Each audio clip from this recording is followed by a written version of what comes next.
Check. I'm jumping the gun a little bit here because my wife's only out for a little bit, and so I figured I would jump on here. Okay, let me just get something going. If you'll just bear with me for a second. I gotta raise the mic.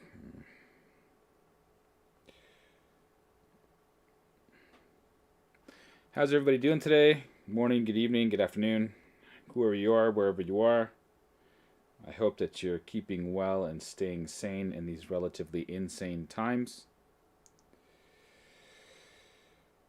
And like I said, my wife has just stepped out with my boys for a short walk, and they've been around a lot lately when she's not at work, which means that I can't do the things that I want to do. But when I do get an opportunity, I have to jump on and just get on it. So that's what I'm doing now.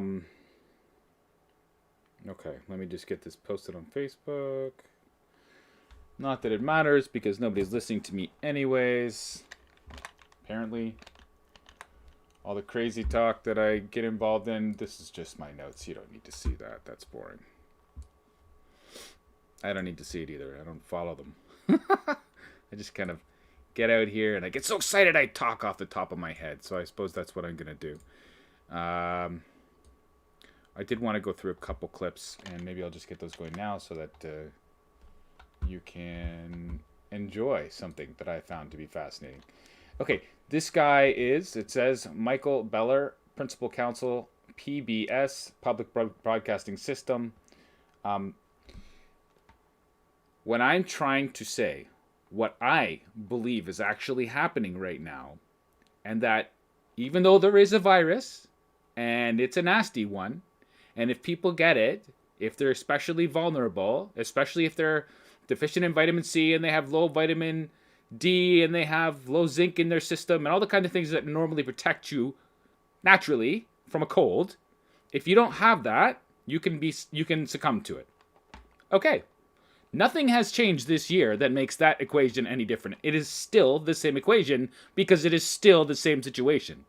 If it was different this year, something would be different. Like, for instance, there would be more deaths overall. If you want to know which numbers can't be messed with, can't be manipulated, the overall yearly totals of deaths are it, okay? You record how many people died, compare it to a year before, and you say, can we see like this crazy thing that demands we shut down all of society for this particular reason? And it doesn't exist. It's not there this year because it doesn't exist, because it's not a thing, because it's all manipulation. They are manipulating our emotions and our feelings and our thoughts, and the people that are doing it are ideologues. And I keep trying to tell you, if you'll listen to me, if anybody wants to listen to me, the people that are doing this have an ulterior motive. That motive is Agenda 2030. They are not shy about expressing it. They will tell you over and over again, this is what needs to happen. Justin Trudeau, now we can move towards the SDGs and the Sustainable Development Goals of Agenda 2030.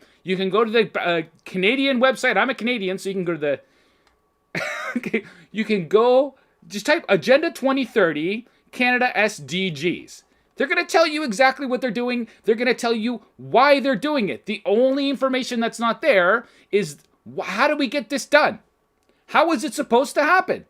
How are we supposed to get people to give up all of their possessions and live just according to the rules that they believe are going to be acceptable to everyone, which is to say that they will own everything and you will basically be given a kind of like credit that tracks all of your calories and all the calories required to all the products and services that you require for your everyday life get tracked. Everything goes into a central database. And what is the point of that? The point of that is climate change. They're trying to protect us from climate change. That's what they believe. That's what they say. That's what they will tell you over and over again if you just listen to what they say. But more importantly, people need to listen to them because they're experts and you're just an idiot. This guy will explain it. Then when Biden wins, you go through all the Republican voters and Homeland Security will take the children away. How about that?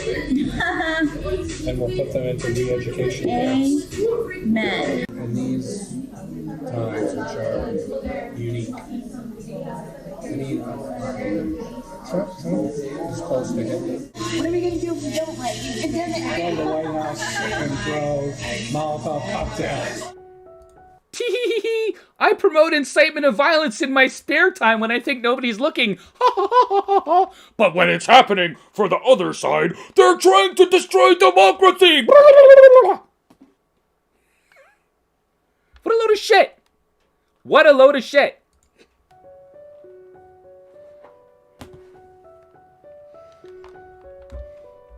These kids who are growing up knowing nothing but Trump, 4 years. Yeah, that's a problem. Wonder what they're going to be like. Are we raising a generation of intolerant, horrible people, horrible kids?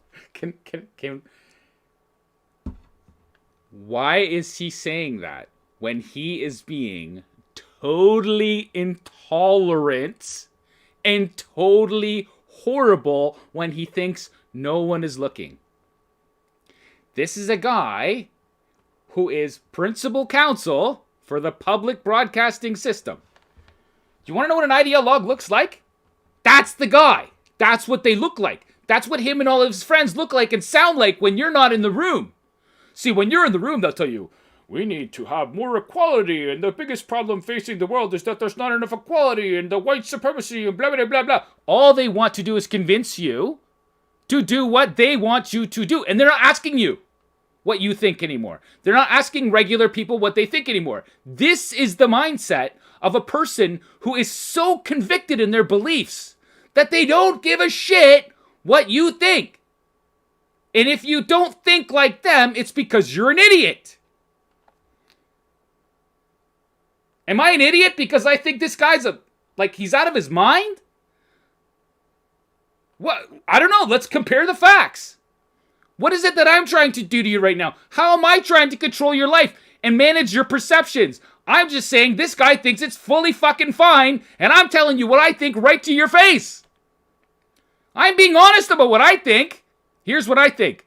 Freedom is important. It's essential. The only thing that frees up lives and resources and brings people out of poverty is prosperity. How do we get there? Through capitalism. Is it perfect? No!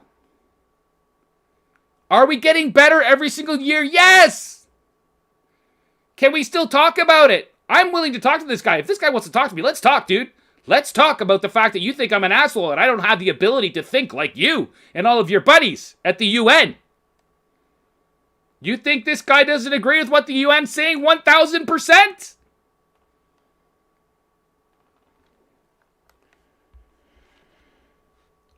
I'm on up. So, what kind of stuff? Look, this is a speech, okay? And it's come up and it's making the rounds because people are taking a little selective bit out of it and they're showing you. And I'm being perfectly honest here. I think that people should know that this is the little clip that's going on right now that's going around with this in it. The little snippet telling you that people don't know how to manage their own lives, it's taken out of context, okay? That's somebody trying to craft a narrative to make you upset. It ain't me. I'm going to show you the whole context. I'm going to tell you what I think. Let's listen to Obama, okay? 2 years before Trump. Trump was not even on the radar. We meet here at a moment of testing for Europe and the United States. Oh, it's very... He's always so serious. That's what I always liked about him, is that he was just always so serious in the way that he made his deliveries, his remarks. Telling you that his calm and even tone and demeanor makes him a thoughtful person. And it can't be that he actually has other designs on what he thinks people should do. If you were to catch me off the air in a Project Veritas video, I might call some people I don't like jerks and assholes and stupid. But you'll never catch me doing it on camera. That's why I'm better than everyone else that does do that. Because I'm not stupid enough to be caught on a hot mic. Tell Vladimir we can do a lot more once the election is over. That's what these guys say. That's what these guys think. They're all full of shit, and they're all just fucking lying to you. Excuse my language. And for the international order that we have worked for generations to build. Oh, have you? Really? Tell me about it. Throughout human history, societies have grappled with fundamental questions of how to organize themselves. No, that's not exactly right. See, what has happened, okay, in the past is humans have grappled with the best possible way to bring the most prosperity to all people, while their leaders sat around and discussed ways that they could make everybody agree with what they actually wanted to do, which is to say, put them in full and total control. Look, leaders always just want more control. Do you know how many people get full power over things and then just like give it away? That's human nature. Okay? If they can lie to you over and over and over again about their intentions and you sit there and you buy it, do you think they're going to stop? There's a point. The proper relationship between the individual and the state. The best means to resolve inevitable conflicts between states. And it was here in Europe, through centuries He's just so of fake. struggle, through war and enlightenment, oppression and revolution, that a particular set of ideals began to emerge. Yeah. The belief that through conscience and free will, each of us has the right to live as we choose. Yes. Oh, what was that, Obama? Each of us has the right to live as we see fit, as we choose? What about since COVID? How many rights do we have to decide that now? The rhetoric of Joe Biden is a lot different than the rhetoric of Obama in 2014. Do you know what was happening in 2014? The so-called invasion of the Ukraine by Russia. The evil Russia. The evil Russia that Obama can work with on a hot mic when he thinks you're not paying attention. That same country that he thinks he can work with once the election is over. See, these people are all about illusions. They sell you illusions of who they are and what they want, but at the end of the day, the direction they head is always the same. It's always the same. It's always about more power for them and less freedom and choices for you. But right when they have the moment to tell you that they need more power, they need you to empower them to do the things that they think that they need to do to stop the people that they think are dangerous, they will prey upon your emotions. They will tell you things that scare the crap out of you so that you will comply. But when it's okay, when everything's fine and they're just trying to get towards that end goal, that end stage, they're going to tell you that, oh, we came up with ideas and ways of knowing that free people should have the right to decide how their lives are going to be. The belief that power is derived from the consent of the governed. Yeah, power is derived by the consent of the governed. What happens when you propagandize the shit out of a huge chunk of the governed? Huh? Is that still, letting them have their say when you just lie to them 24/7, 365? Is that still letting them have their say? Do you think so? Okay. And that laws and institutions should be established to protect that understanding. They should and they were. And those ideas eventually inspired a band of colonialists across an ocean. And they wrote them into the founding documents that still guide America today. But we still have to throw them out now because speech is dangerous if you're not on the right team. Including the simple truth that I'm looking all for men something. I'm not even sure what it is. and women are created equal. Under God. I'm not religious. I'm agnostic. I will say it over and over again. But the key part of that statement is under God. Why under God? Because it's not under whatever the government says the rules are. The rules are divine, right? They're divine. They're untouchable. They're unassailable. That's why they are unassailable rights. They come from an idea, a conception, a belief that humans should be allowed to control their own lives.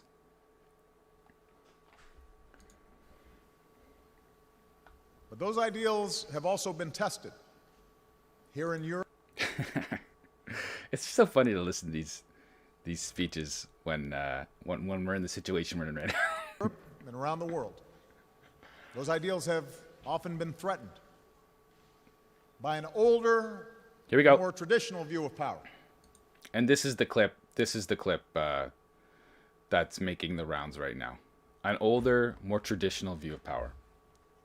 And what is that?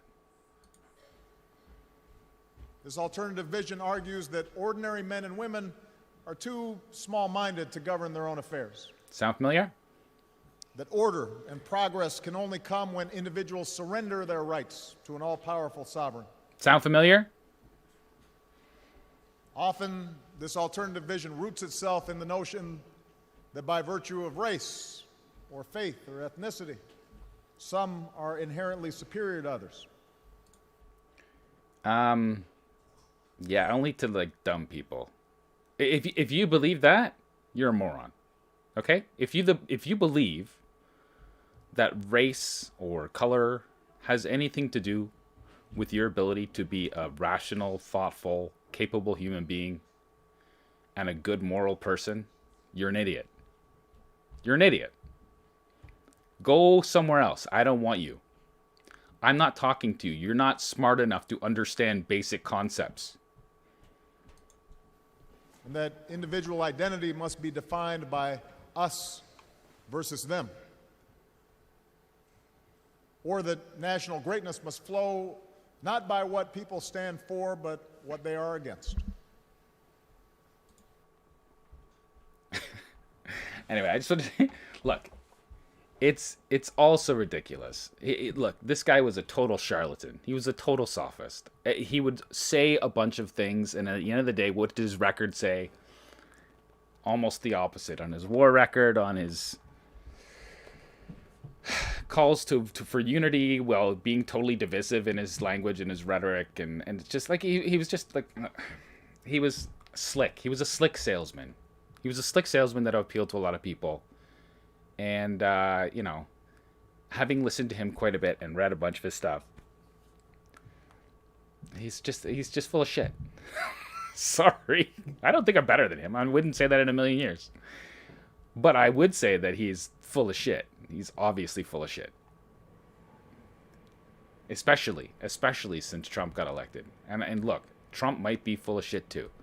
But Trump was always trying to give power back to people. And I know that people will absolutely not be able to think when I say that. But where are we right now at the end of Trump's term where they had to destroy him? Where are we right now? Does it feel like you're free right now? Oh, well, there's a virus. There's a super deadly virus. All about that deadly virus. Let's talk about it.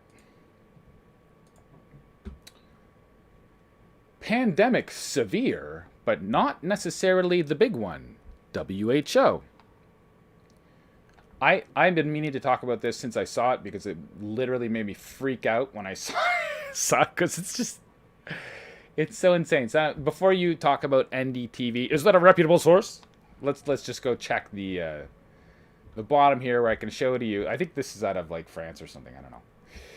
This story has not been edited by NDTV staff and is auto-generated from a syndicated feed. So for those of you that didn't go to radio broadcasting or radio class or radio in college, I went to radio broadcasting in college, and one of the things that you learn is that most of the stories that get put out in the news, they come from like these syndicated feeds.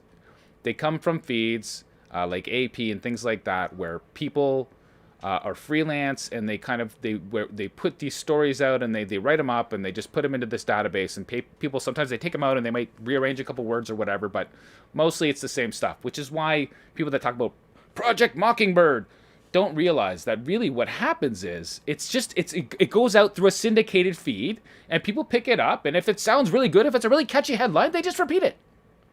You see, these people aren't actually writing this stuff that they do. They aren't actually doing the investigative work a lot of the times. They're just repeating stuff that's there. And now, with AI, we have this auto-generated stuff. So it's like, here, take this, put your advertisements in, everything else is all built together, put it into your framework, boom, information. Now, what about the syndicated source? Did I verify that source? No, I didn't verify that source. But I'm pretty sure that if you look this up, you're going to find that it's 100% accurate. Quote, this is a wake-up call. WH Emergencies Chief Ryan told reporters at a briefing marking a year since the UN agency first learned of the new virus spreading in China, the novel coronavirus. And I did a show, I think a week or two ago, talking about the fact that, you know, what's novel about it? What's novel about it? That they haven't seen it before? It's a new variation of an old virus that they have seen time and time again. Coronaviruses. Corona means crown. The crown is the spike protein they keep telling you that's so unique about it, but it isn't unique at all. We've known SARS, MERS, those were also coronaviruses. They were particularly nasty ones, and this one looks like it was made in a lab. It looks like they made it in a lab to spread even faster. It's called gain of function. I've talked about that endlessly. And the evidence, even from the mainstream now, is starting to concede, okay, maybe it came from a lab. Maybe it came from a lab. Maybe it escaped from a lab. And I've never said, ever since the beginning of this thing, maybe it escaped from a lab. But let's just look at the details surrounding what has happened ever since its so-called escape from a lab. Well, Trump got destroyed pretty bad. And a lot of people are okay with that. They're okay with that. They hated him. They hated everything about him. And you know what? I could see that. When I first started listening to him, when he first came out, I did too. But I had to weigh with the idea that there's all these other things happening in society. All these other things that you have to take into consideration. You don't just focus on the man and listen to everything everybody says that's bad about him and just go, yeah, I don't really like that person. That's called, okay? That is called an ad hominem. It's called an attack on the man. They're not talking about his policies because they didn't want to talk about his policies. And when they did want to talk about his policies, it was always this hyperbolic reading of what he was doing. When you looked into it, the details didn't match, okay? It was always just like people screaming and yelling and saying all these bad things are happening, but when you measure it to reality, it wasn't true. Doesn't matter. Why did the media hate him so much? Because he was actually not saying exactly what the media said. And they tried to tag him with that fake news thing way earlier. And he flipped it on them. He judo moved it on them. He used their weight against them. And made them all fools. And they hated that. They never gave... People have egos, okay? People have egos. And when you attack their ego... Like, shit, why do you think they attack Trump's ego all the time? His tiny hands and his funny hair and his orange skin. Because they were trying to attack him psychologically. They were emotionally invested. They didn't really care about the details. They just didn't like him as a person. My family's home, so I should probably... I think what I have to do is... I have so much stuff I want to talk about all the time, and I write things and I post it on Facebook, and I'm frustrated about it today because when all of this first started happening, I would go in and I would take the numbers and I would point out that the numbers don't jive and that there's a lot of suspect things about the way that this happened and the way that all these people are acting in unison, and oh, look at this, Agenda 2030 is also a thing. And by the way, Agenda 2030, that gives us 10 years to accomplish some pretty unaccomplishable goals. Impossible goals. Things they never could have managed if it wasn't for the way that they reacted this year. And so, to that point, let's just go...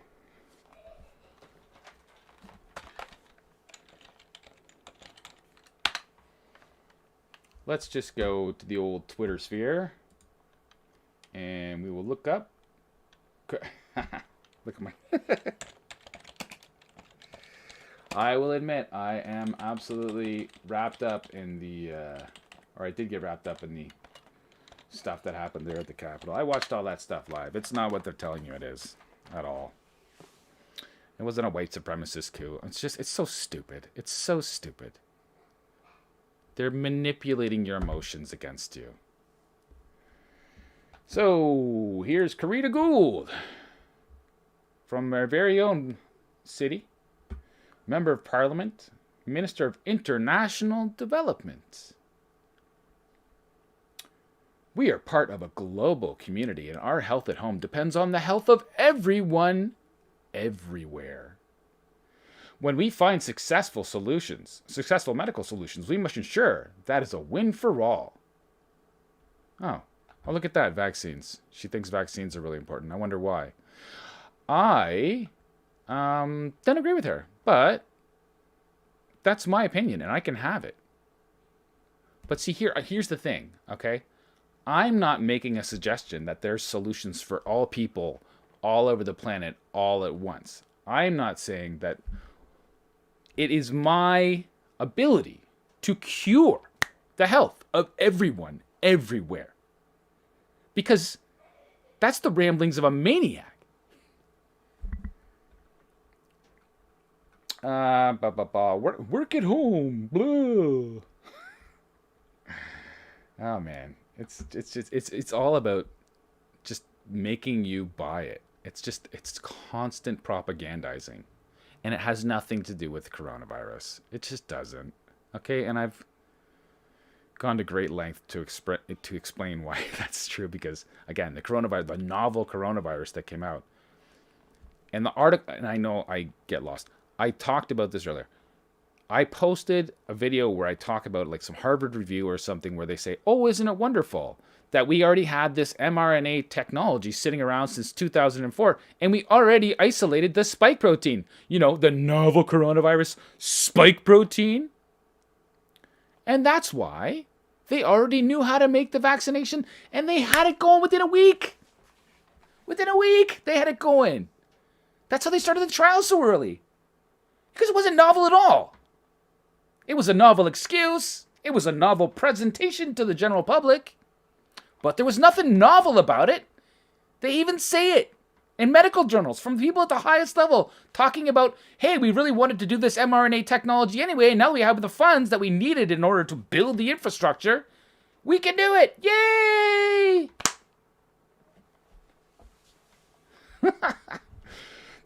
Very disappointed to learn of this disturbing incident that took place at the New Street Fortinos in Burlington. Everyone in our community has the right to be safe and work in a safe environment. Except if you want to actually work and have a job where you make money so that you can take care of your kids and you want to send them to school without a mask on. That's not safe! Look, science, our new science that came out in 2020 that lets us do all the things that we also wanted to do, it says that we're right and you're wrong.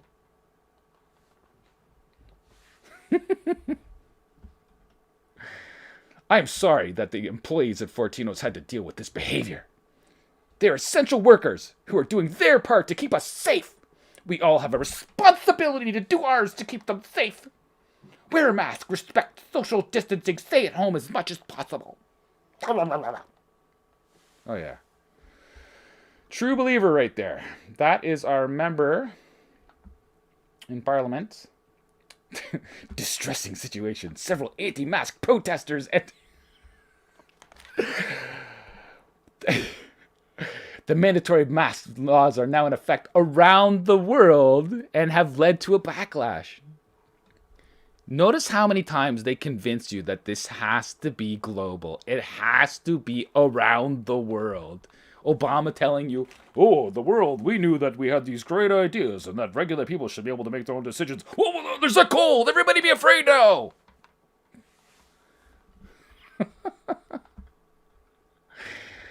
Man. Yeah, well, anyway, she's a maniac. And she's exactly the kind of ideologue that I'm talking about.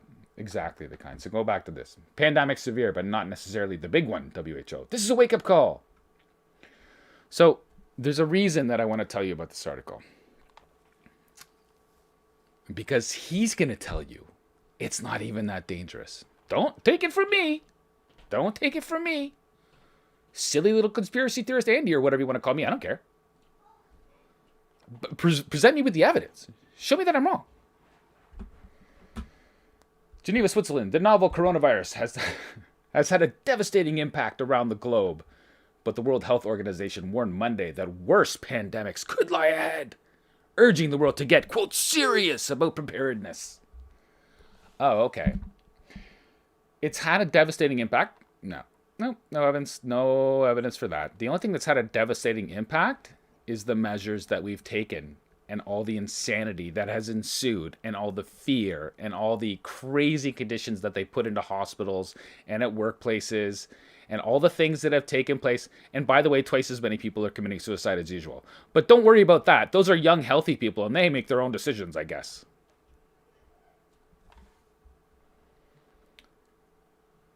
This is a wake-up call, WHO Emergencies Chief Michael Ryan told reporters at a briefing marking a year since the UN agency first learned of the new virus spreading in China. Since then, COVID-19 has killed nearly 1.8 million people around the world, out of over 80 million affected.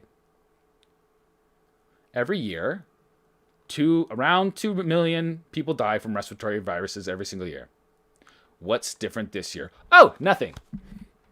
Nothing! Except that they had this other thing that they also needed to do. So isn't it wonderful now we've had the reason to do the other thing that we wanted to do? This pandemic has been very severe, Ryan acknowledged. It is spread around the world. I don't know. I can't do an Irish accent. I just, right now I'm a little wound up. It has spread around the world extremely quickly, and it has affected every corner of the planet.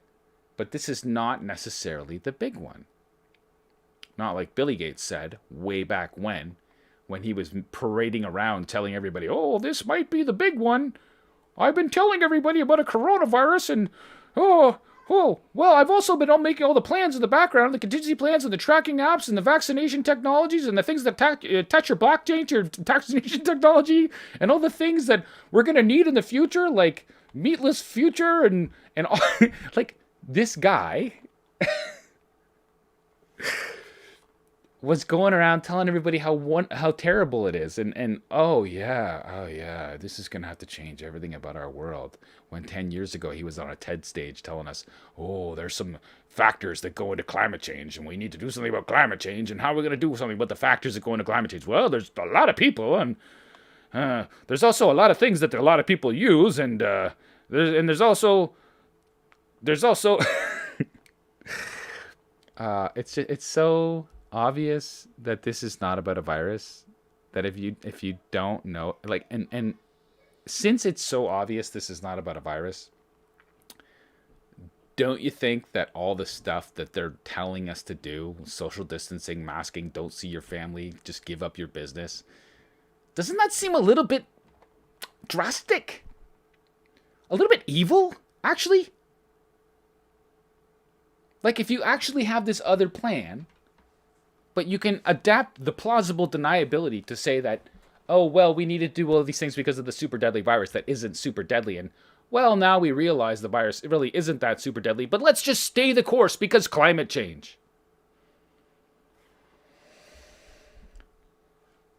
It has spread around the planet extremely quickly and has affected every corner of this planet. But this is not necessarily the big one. He stressed that while the virus is very transmissible and it kills people, its current case fatality rate is reasonably low in comparison to other emerging diseases. As in, pretty standard, actually. He stressed that while we need to get ready for something that may be even more severe in the future.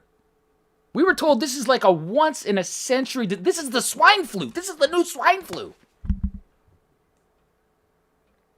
But I guess we're going to have another 100-year swine flu coronavirus, like, I don't know, in the next year or two, so we should prepare for it. Stay the course, stay the course, stay the course. Don't think. Whatever you do, don't think. Oh, there's lots of cases. It's really scary. Everybody be scared.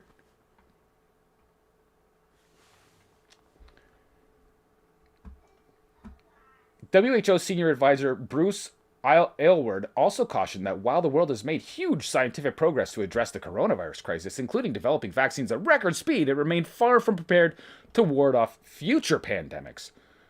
We are into second and third waves of this virus, and we are still not prepared to deal with and manage those, he told the briefing. So, while we are better prepared, we are not fully prepared for this one, let alone the next one. More ambition. WHO Chief Tedros blah, blah, blah, blah. Meanwhile, voiced hope that COVID-19 pandemic would had helped the world become more prepared to tackle future threats. In terms of awareness, I think we are getting it now, he said. But he stressed that this was the time now to be really serious. More ambition will be necessary. But Tedros also hailed how scientists around the world were working closely together to help bring the pandemic to an end. Except it's never going to end. We all have to wear masks now forever. We all have to social distance forever. We all have to listen to the government's wild mandates forever.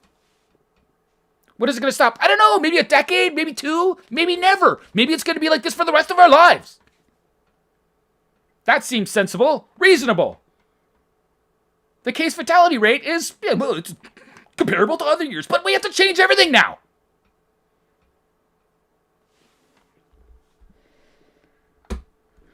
These are ideologues, okay? And an ideologue believes something about the future. They believe something about the present. They believe something about all of the narrative history, and they believe there's only certain ways to fix it. And what do these people all believe?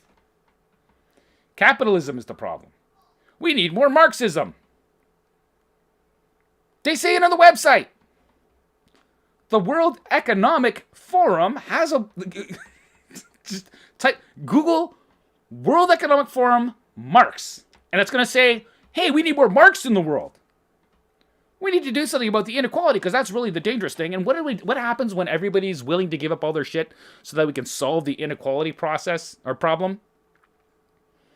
Well, then they get to tell everybody how their lives are going to be from now on. And they get to put all the technology in play that they wanted. They get to tell everybody that they have to have vaccines whether they want them or not. For your safety. For equality. Don't you know it's for equality?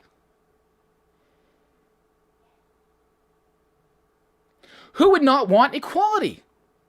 What are you, some kind of meanie racist bigot? It is such utter horseshit designed to appeal to people's emotional state. You are being manipulated. And you're just buying it. So they're going to keep going. The only thing that would stop this, the only thing that can stop this, is if you take what they're saying to you en masse. I mean, people need to wake the fuck up right now. Because they are destroying the world that was so they can build the world as they think it should be. And I'm telling you, I read the books. I understand the plans. It's not what you think it is. It ain't.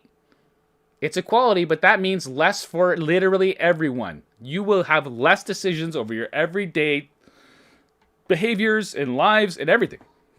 And maybe that's bad. And maybe it's not bad. Who knows? Are human beings perfect? No. No. We make lots of mistakes. We do lots of terrible stuff. But as long as we're trying to be better every day on our own terms, I think that's good. In fact, I think that's what religion was all about. Trying to teach us to have ways and habits of being better on our own terms every single day. Because if we improve our own lives, we can improve the lives of those around us.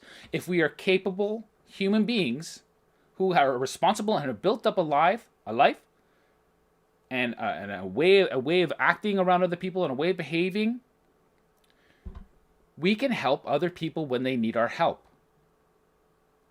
But what if we're all desperate? What have we become right now? What if all of us are just afraid all the time? You know, I had this thought. And tell me what you think, okay? Here's the thing about this virus and what they're trying to tell us to accept into our very souls right now and believe it with all your might, because it's definitely true. You could be the one to kill anyone at any given time. And even though the facts don't bear it out, if you don't accept that you might be potentially dangerous to anyone at any time, even though throughout the course of human history, those conditions could have existed already right up until this year and still exist this year, now you got to feel guilty about it. And if you don't feel guilty about it, if you aren't sufficiently scared, then you are a threat to other people in a way that you never were before. But now all of a sudden you are. Yeah, you're real scary.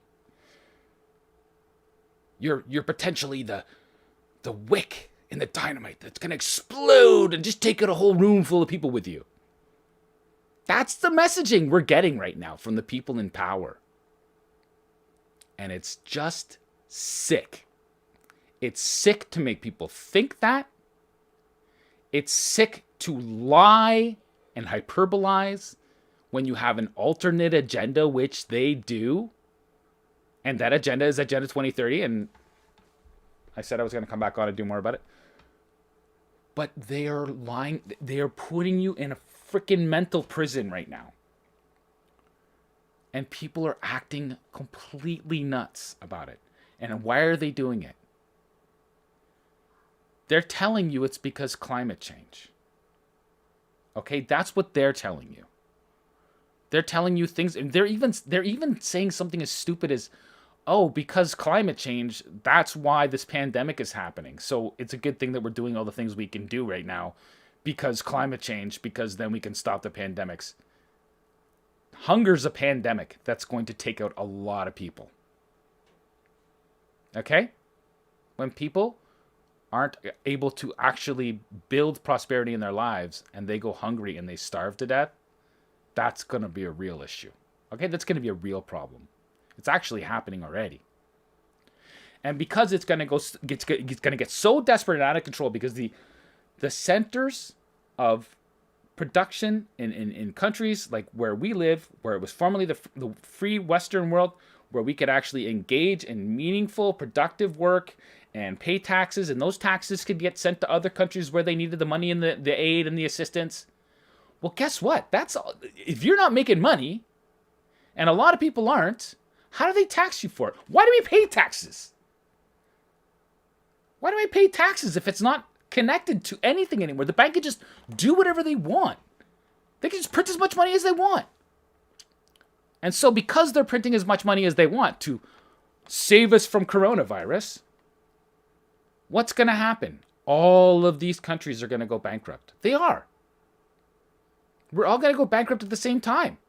And we're all going to say, well, we have to give up all of our property and all of our rights to the government that's going to offer to bail us out.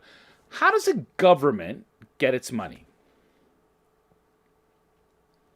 How does a government get the money that it needs to facilitate infrastructure and all the kind of things that it does, healthcare, social programs, all that kind of stuff? Where does it come from? Do you know? It comes from people buying and selling goods, buying and selling properties, and paying their taxes. If people have no money, and what instead they have, which is what we're going to be offered, is this credit system, a universal basic income. And it's coming. It's coming. Because why would they already have the plan in place to give us the universal basic income if they didn't already know they were going to destroy all the jobs?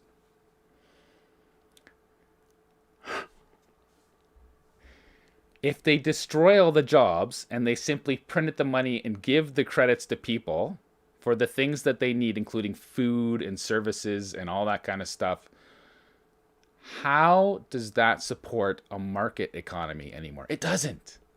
It doesn't. It doesn't.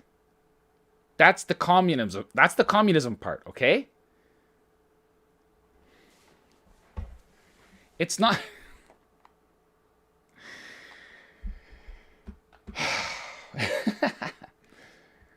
And then they're going to talk about the new strains. Oh, be careful. Be really scared. I know we're saying stuff that's not scary right now, but we just need to finish this off with be scared because there could be other things that are also not as deadly that we need to protect you from. So obey everything.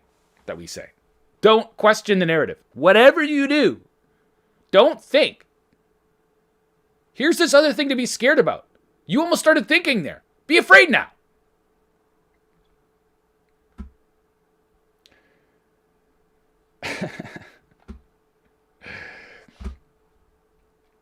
Anyway.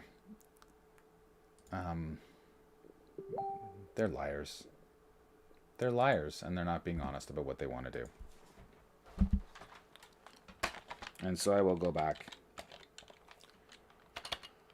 Oh boy, this is not exactly the most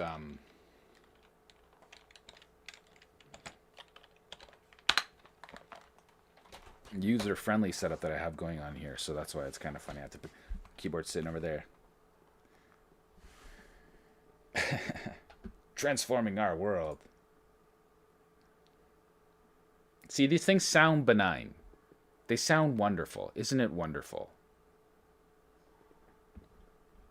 But it's not wonderful. It's not even possible. It's not even the things that they say they want to do. They're not even possible. They weren't possible before. So why are they trying to put this impossible set of mandates and rules on us when they knew it wasn't possible? They all agreed to do this thing that isn't possible given the current condition, or the current conditions of the world as it was in 2019. I should say that. The conditions of the world as it was in 2019 would never have allowed any of this shit to be adopted. And you got people like Naomi Klein out there talking about how the Great Reset is not even a thing. The Great Reset, it's a conspiracy theory. But the Great Reset is where all the people from the giant corporations that have agreed to put together this plan, they all know what's happening. They all have ideologues on their boards too. They all say the same lip service crap about equality and this and that. But at the end of the day, it's just more tools to control people. Period. Period. Oh, but it's not real. I wonder if Naomi Klein thinks that Agenda 2030 is real. She might say that's a conspiracy theory too. She might say that, oh, the virus is super real, and that's why it just so happens that Agenda 2030 is there, and the Great Reset is there, and the World Government Summit is also there, and all the people that are doing the things that are doing right now in total unity around the world for a totally benign coronavirus are doing what they're doing right now. Look.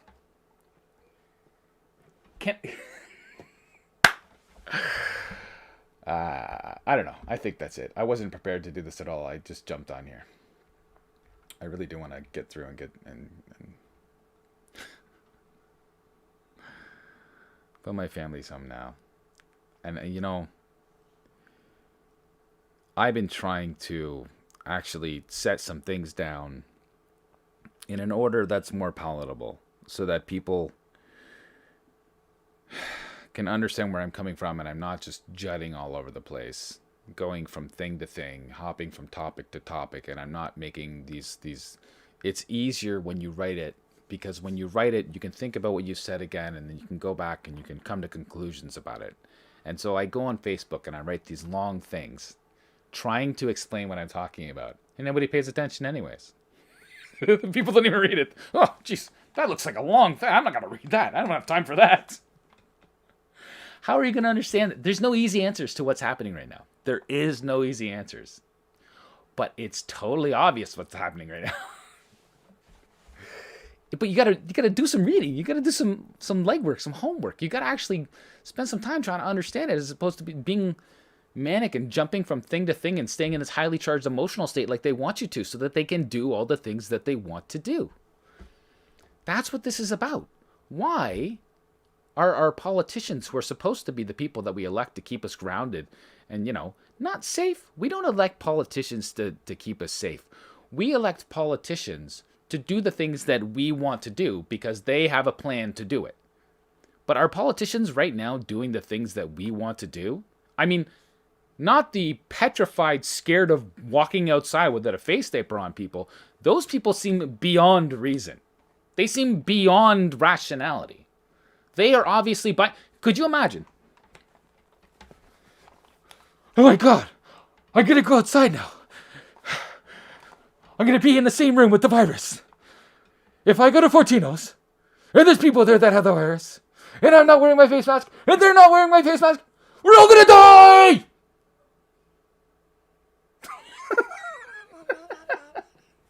Can you imagine the mindset you have to adopt to be in that state of fear? They're obviously cracked. I know I seem like the one. I seem like I'm cracked right now. Full on. Because it's so obvious. It's so obvious. I just read to you from the WHO telling you that this isn't really, well, it's not really that bad, but it's a good thing because we had all this other stuff to work towards anyways. And you say that to people. And you say that what all these different emotional categories that they're using to divide us are not in your best interest to buy into. It's the thing that social controllers use to manipulate you and your emotions. A person that's a good person that doesn't want to hurt anyone, they just want to live their lives, they just want to be left alone. They don't care about race. They're not trying to judge people by their race and their color. Sure, people say funny colored stuff all the time. And I'm not talking about just white people. I'm talking about all kinds of people say all kinds of stuff that's stupid. When they're not really thinking and they're just making jokes and they're just trying to be lighthearted about life, they'll say stuff that's stupid all the time. But they're not a threat. They're not a threat to anything. What are we told? We're told that white supremacy is everywhere. It's inside of everything. And that if we don't do something about these people that are obviously the danger and re-educate them to not be so racist, that we're all going to suffer the consequences of, like, I don't know, like Trump's going to make Nazis again or something. What? They literally made that argument in the Rolling Stone and all kinds of places, Newsweek, all these papers that made these arguments about Trump starting a new white nationalist insurrection. It's so crazy. It's so crazy. But it's the kind of crazy stuff that only an ideologue can come up with. Because their job is to sit around and think. And they think about, how do we do something about all the problems in the world? Well, where do the problems root from? Where do they stem from? Racism is a thing. Yeah, how do we think about that? Well, racism, bullying, not cooperating, not getting along. Okay, we need to do something about all the people that aren't cooperating and getting along. Let's just convince them that race is a big problem, and that'll work because, you know why? Because there's a whole bunch of people in the developing world that need resources, and those resources, we can't afford to keep building them. That's like, listen, hey, you know what? Climate change. And we can't afford to build the infrastructure and pour the concrete. Concrete's bad. And we can't build all the things and the products that they need and the service. They can get products and services. We'll just have to share them better. That's literally the solution that they've come up with right now. That's what Agenda 2030 is right now. That's what it is. It's like, climate change is the biggest issue that is facing the world. How do we deal with climate change? Let's make up this set of arbitrary rules that basically allow rulers in every single country to do what they want to do and to make all these wild mandates that fix nothing, destroy everything, regulate everything, because that's a solution to climate change. It's not to anything else. They're not actually trying to side. They're trying to come up with reasons that they can compel people to do something about climate change. That's it. That's all they're doing. And if you think climate change is the number one issue, and you've been so convinced by everybody around you that climate change is the number one issue, and climate change deniers are the ones that are the problem, and we associate them with people that want to be free and have things, and they want to be able to have guns, and they want to be able to have big families, and they want to be able to have religion. They want to be able to drink beer and smoke cigarettes and do all the fun stuff that we think is disgusting and deplorable. They must be racists. Why are they racists? Oh, because they don't want us to give their shit to people on the other side of the world. Well, it makes perfect sense, doesn't it? I mean, if you sit there and you reason about it long enough, and I mean, you gotta keep up. There's only a couple things that you can change. We have to stop climate change. Okay, that means we need to limit growth.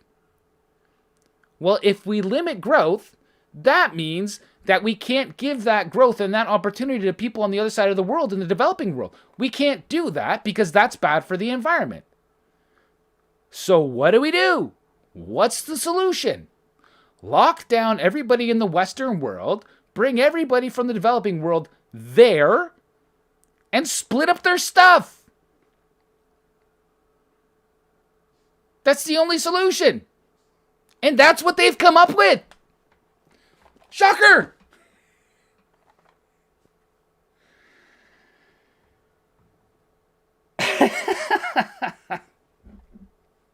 And I don't think they're bad people. For the record, I don't think they're bad people.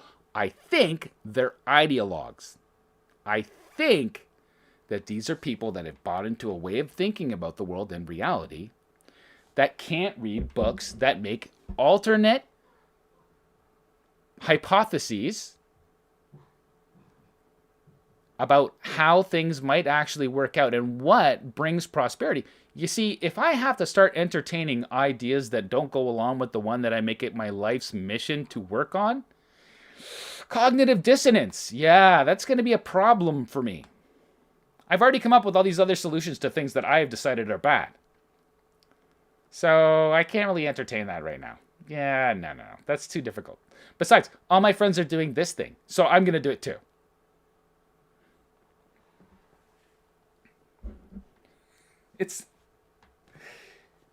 Most people, I went into a thread on my Facebook.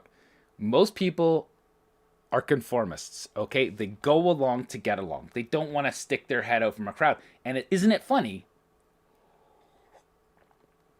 that we came up with this beautiful system for management of people called communism, where the nail that sticks up gets hammered down, where they refined all these kind of ideas and processes.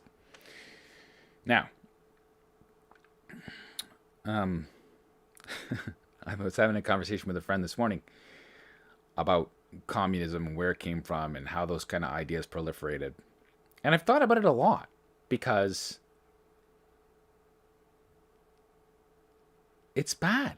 It's so bad. Can I just recommend that people read this book, The Red Flag? Why? It's by this guy, David Priestland. Who is David Priestland? Just so you know, he's not some crackpot.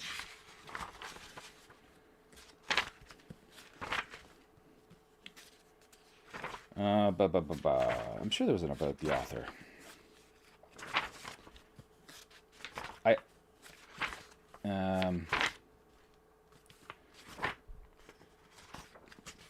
Basically, he's like a guy from Oxford who spent his entire life studying communism.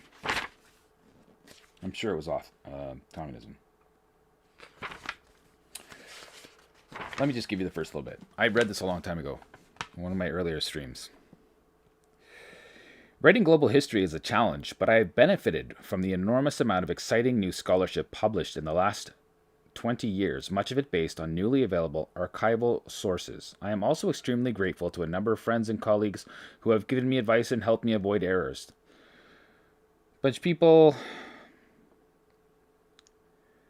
the Cambridge History and the Cold War Project, led by Mel Leffler and Arnie Westad, was an ideal group in which to discuss the international role of communism. The Fellows of St. Edmund Hall and the History Faculty of Oxford University have provided me with a stimulating and congenial working environment and granted me periods of study to work on the book. I'm also grateful to the British Academy and the Chinese Academy of Social Sciences for arranging a fruitful study trip to China, for a translator, and he also went to Russia. So he spent a lot of time in China, Russia, going to the source. This guy is not a joke, okay? This is like a legit scholar. And he spent his entire life trying to understand communism. And why would people want to try to understand communism? They wanted to understand how such terrible ideas took hold and killed millions of people. Millions of people. killed millions of people. You ever notice how you always hear about all the people that died during World War II because Hitler was so bad, but you never hear about the millions of people killed by communism? Why? Because it appeals to leftist mentality. Collectivism appeals to leftist mentality. They were like the biggest cheerleaders for it. And so a bunch of academics earlier on in the century, 20th century, they got together and they talked about how wonderful it was what was going on in the USSR, and they sent people over there, and they did things in like the New Yorker and various publications that were like mainstream stuff for high class society, and they talked about how wonderful it was. Isn't it great? And it wasn't until they realized that all the stuff they had been hearing and seeing was actually a falsification of reality. It was actually pretty bad. A lot of people died, millions. Oh, maybe it's not that good. And then you get into the idea of what happened and where those people kind of changed their focus and changed the way that people need to be propagandized, because that's really what's going on. I mean, we are just being propagandized up the wazoo. Anyway. It's amazing people can't see it. I still can't wrap my head around it. How people can't see what is so right in their face. That this is a benign... Everybody's all concerned about, well, how do we stop the transmission? Why? Why do you want to stop the transmission? What? Did you care about that last year? No? Why not? Why didn't you care about it last year? People did care about it last year. Johns Hopkins cared about it last year. Billy Gates cared about it last year. The WHO cared about it last year. They had an event 201 in November, right before this whole thing happened. And you know what they did? They got together and they wargamed what would happen if this exact thing happened. Oh, a couple of the details were different, but the way that they controlled the message in the media, the way that they planned for things that they should do and how they were going to handle it, that's all the same. And so it was not really like an exercise. It was more like a drill. It was a drill. And then they enacted the drill. Because these people all believe the same thing. Do you know that out of all the people that are making this happen, if you went to them, to a person, and you asked them their thoughts about climate change, I already know what they're going to say. That apparently people like me are crazy. That there is no other way to think about things. In fact, there's so much not any other way to think about the other things in a different manner, that the science is settled. There's consensus. Greta Thunberg, I want you to panic.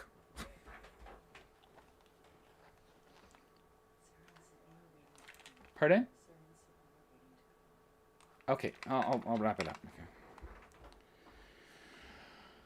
So there you go. That's why I seem a little more manic today. Pulled the plug quick. I think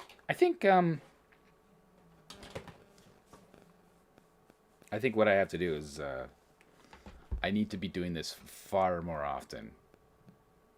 If I can calm myself down and center myself, so I can present these things with much more. I have it all. Trust me, I have it all. I have tons of this stuff.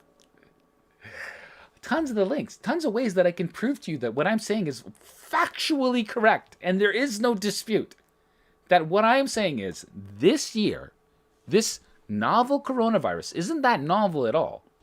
It was probably messed with in a lab. That's probably true. It got around a lot.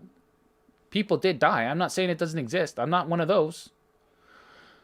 But viruses require two things. They require transmission, and they also require what's called terrain theory, which is to say that the people that get the virus have to be susceptible to it. Why don't we ever think about that? Why don't we ever talk about that? Oh, we do talk about that. We talk about that with vaccinations. Except the funny thing about the vaccinations this year is they're not like vaccinations from any other year. They don't actually stop transmission. They tell you that. So why are we being compelled to get it? If the problem is that we can't stop, we're social distancing, we're masking, we're doing all these things to stop transmission, and you also have to get a vaccine that doesn't stop transmission. So then what's it for? It's totally nonsensical.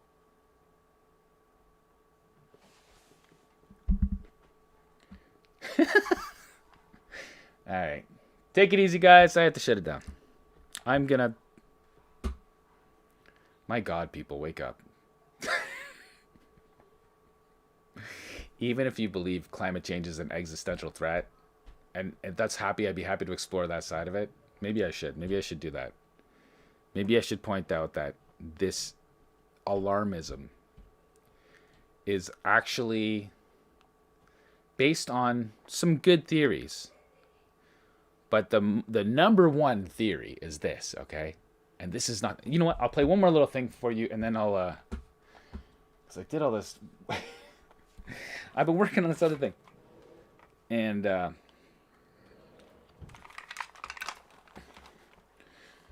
there is a woman named... very opinionated Kate, I believe, if you look her up. She's somewhere here in Ontario. Wonderfully smart. Has made some really good arguments, and her argument is to say that this has to do with the CCP more than anything else, and there's a lot of evidence that that's true. They have a lot of control of the WHO. I've been making the case that what the elites would want is something like the CCP, and they're not shy about saying that's what they want. They want control over people. They don't want people to be able to say, hey, whoa, who gave you that authority? Because they don't have it. They don't actually have it, by the way. The emergency thing, it's all bullshit. They don't have it. All these fines that they're threatening people with, you can't go see your friends, you can't go do anything, we're going to fine you. If you took it to court and you fought it, it is total malarkey. There are people. You can contact people from the line, Hugs Over Masks, and Freedom Forum, the people that I'm kind of associated with. Although, I can't. They're all nice people. But Rocco Galati has filed a lawsuit about this a long time ago. Because they never had the right. They never had the conditions that were required to enact the emergency measures that make them say that they can fine you with all this stuff that they're doing. And the only reason they can do it is because you're complying. That's the only reason they can do it. Because if people had a mass awakening and they said, whoa, what makes this year different than any other? And they said, I'm not going to listen to you people anymore.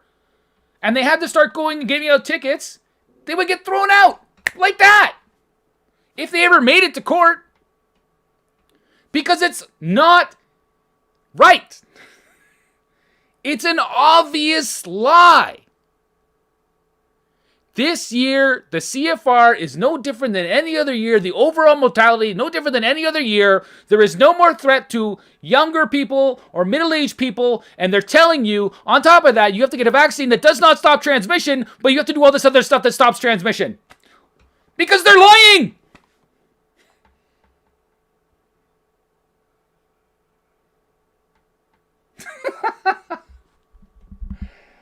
So yeah, let me play the... man. I might seem crazy about this because it is crazy. Nobody inspect my stuff. Nobody inspected. Okay, here are we? Oh, man. Here we go. This is fun. This is from 1970. Enjoy. I'll leave you with this.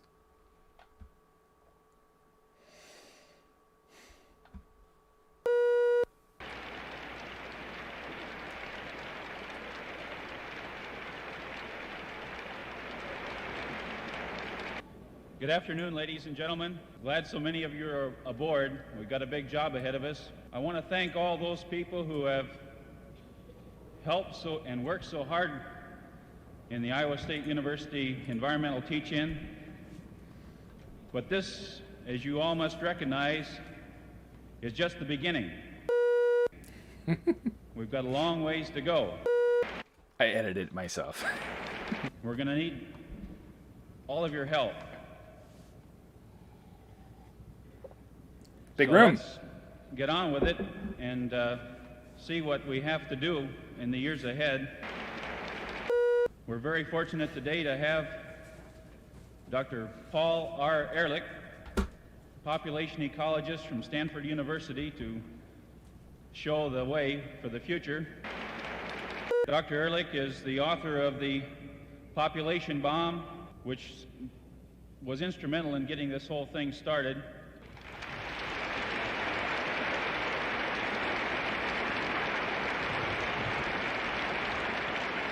What I'm going to try and do is summarize my view of the current bind that we're in. I think people like to know how they got into trouble when they're trying to figure out how to get out. It's the first time, 10,000 years ago, then mankind began seriously to disturb the ecology of the planet. It's very difficult to come to grips with the fact that we have 3.6 billion people today and a growth rate of 2% at compound interest. The numbers are just too large. What does it mean? Well, it means a lot of things. By every standard that we've been able to find, it means that we already have between 3 and 7 times more people on the planet than we can permanently support. The only reason we're able to support 3.6 billion people, mostly in slums and in misery, is that we're doing something that few businessmen would approve of, and that is we're burning our capital. We are destroying our fossil fuels, we are dispersing our mineral resources, and so on. A game which cannot continue for much longer. So we're already wildly overpopulated.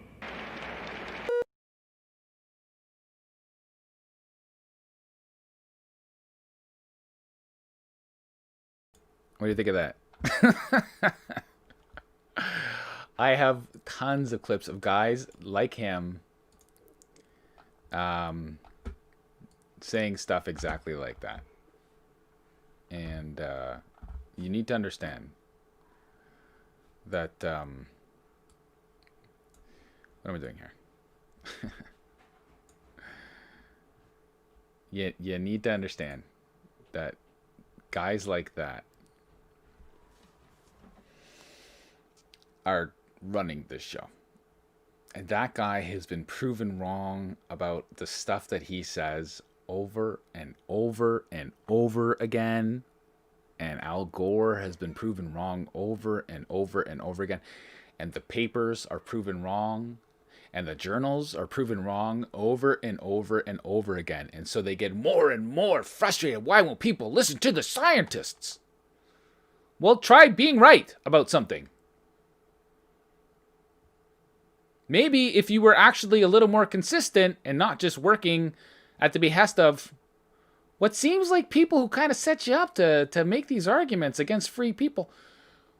Maybe if you made a little more consistent calls on reality, we'd listen to you. But people aren't listening to people that are just full of shit. And so they needed to scare you into compliance. And that's what happened this year.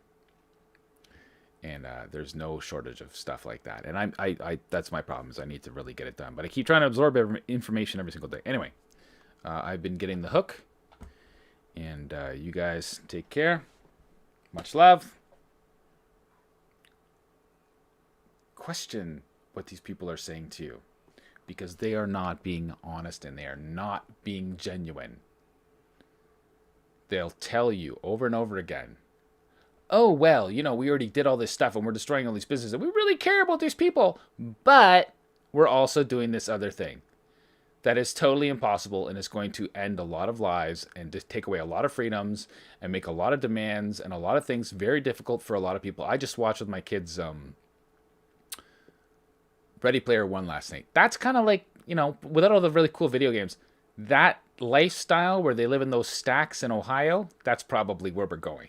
That's much more likely than anything else. And if you're okay with that, comply. Just do whatever they tell you to do. Don't even ask questions. Just be one of the happy little people. Just believing it's all real. It's all not just a big LARP. There's a reason they're trying to tell you that all these people... all these people that question the narrative are crazy. Because they're projecting. They're projecting.